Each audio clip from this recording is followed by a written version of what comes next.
Catus, Maximus here, this time with a little review of Performance Tools' little quarter-inch hex wide angle driver attachment. This thing I think is pretty cheesy. I actually got it on sale for 20 bucks. Although they want as much as like 30 in retail stores. It is made in China and apparently has 3 sets of ball bearings for torque. Use up to 18 foot-pounds. I'm not exactly sure what torque is, but it's apparently some new measurement unit from Performance Tool. They say this thing is impact rated. I'm not going to hit this with an impact driver. 18 foot-pounds and impact rated don't go together. This may not fail in some situations just because the energy is being delivered into the fastener and it's actually turning. But if you put a real strong bit in the vise and hit this with a modern impact drivers have upwards of 150 foot-pounds of torque. They're just super powerful and you'll blow this out. Die-cast gear housing they talk about, but it is die-cast zinc. One annoying thing is, even though it's kind of big around, and I think they do that for an attempt at ergonomics, they just have like some strange idea of how they do that. This little rod, I guess it's reasonably tight. We can see one of the ball bearings there, but it's certainly not very compact, and I find that a little bit odd. One other thing is, if you just grab it and you just notice that was the first thing that happened. I grabbed this thing just will not stay tight. I don't know why it has a threaded collar, but it looks like this whole thing has basically been press fit onto here, and then there's some little corrugations, and then these 2 little flaps kind of prevent this collar from sliding off. I'm going to try to take that off in a second here. But overall, the moral of the story is I would certainly go with something like this little DeWalt. Milwaukee has little ones. Makita has little ones. And for the $20 to $30 range, you can get something a lot better. Surprisingly enough, even though this is a lot physically larger, feels like this DeWalt's a little bit heavier. Obviously cast aluminum. And then if we do something such as put the same size bit into both of these, there is a massive difference in how compact each one is.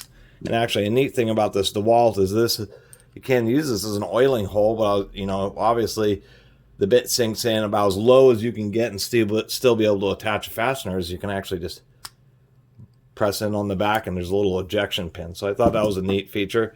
If you want something that's a lot higher quality, this Milwaukee is like one of the expensive ones, but it's absolutely beautifully made. This Milwaukee has rubber sealed ball bearings. This adjustable side handle runs really smooth, really tight input shaft.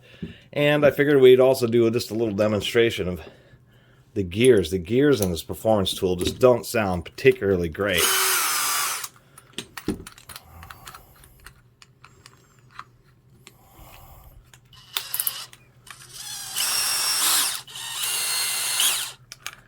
I guess right there, I'm going to get into high speed. They just feel a bit coarse.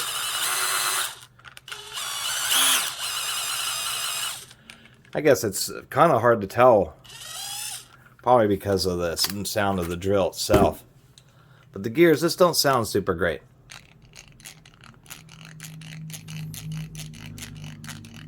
That just sounds kind of coarse. If we do the same thing with the DeWalt here, much smoother. And then of course the Milwaukee, which I kind of like. The Milwaukee actually has a locking collar, and then the Milwaukee has beautiful gears. And as far as actually being able to take the force, obviously I think in this case the Milwaukee is going to be much heavier duty than this Performance Tool. So there's definitely a few available options besides this, and I think Performance Tools is trying to jump on the bandwagon. And the unfortunate part about Performance Tool is that that's what they do. They make really cheap products, and they have a hard-to-access warranty. And I'm wondering if there's any like screws behind these stickers. I don't think there is. We'll take a look. No screws. So I'm going to try to pry this little collar off, see what we got under there. Well, I'll have to admit, they did press fit this on pretty tight.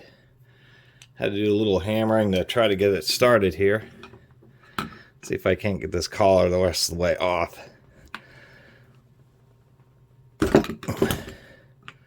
Slowly come along here. Surprising. So I'll give them that. Whatever corrugations they use to press fit this front collar on does seem to stick on halfway decent. Seeing part of how they assembled, I'm just curious how where the 3 ball bearings are, because I assume there's one here, there's one at the nose, there may be another 2 on this spindle, or there may be a second one like at the top of this gear. But I can see it rocking back and forth, so this silver section is a separate piece from this head here. Managed to get this thing off, and that's how they had it on. It was just friction from that being molded really tight, and then sticking into all these essentially corrugations. You have these 2 ribs, which is what prevents it from twisting. So at least the handle kind of holds on halfway decent. I don't know if this is die-cast aluminum or zinc. I did ding this up a bit, trying to get that off, but it still seems to be okay. I think it would have been better if they just had a little narrow handle here. That way it wouldn't have been something quite so bulky. To tell you the truth, this is pretty easy to grip. This has a snap ring that's not designed to be removed at all. There's no undercut.